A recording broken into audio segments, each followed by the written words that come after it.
하나성형외과 우홍서 원장입니다. 오늘은 눈꺼풀 처짐에 대한 교정시술에 대해서 알아보겠습니다.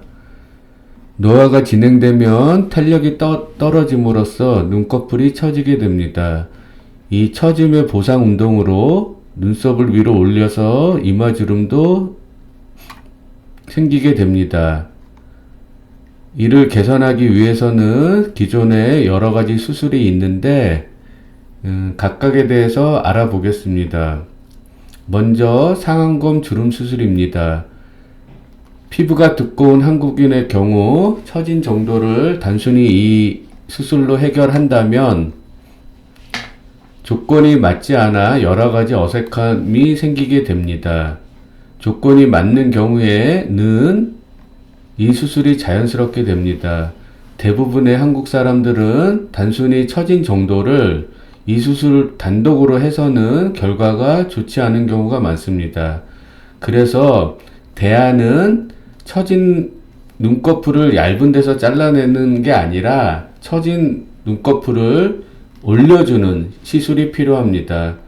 이 올려주는 수술 중에는 이마에서 내시경을 이용해서 올려주는 내시경 이마 거상술이 있습니다. 이렇게 이마 주름도 개선을 시킵니다. 눈처짐도 개선을 시키게 되고요.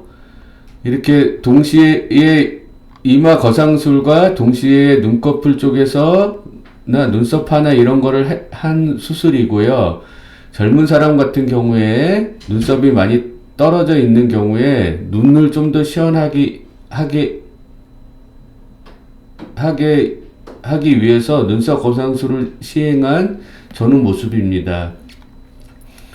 그 눈썹 밑에서 눈썹바 거상술인데 한국 사람들한테는 매우 유용합니다. 여러 가지 수술 방법이 있지만 하나성형외과에서는 오랜 연구를 통해서 간단하고 효과적인 방법으로 이렇게 개선시키고 있습니다.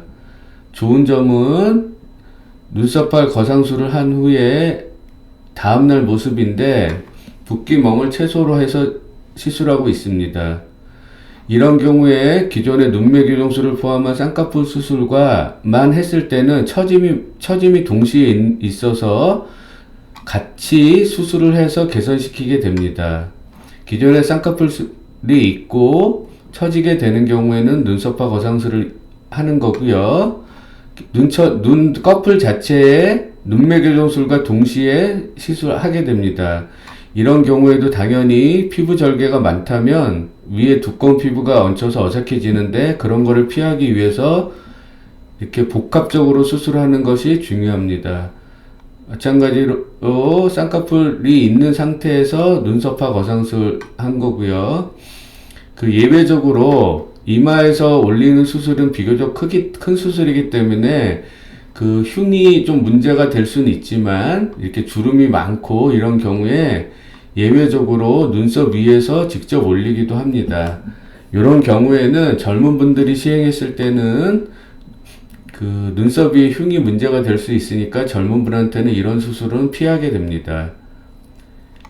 이상 하나성형외과 우홍서 원장이었습니다. 감사합니다.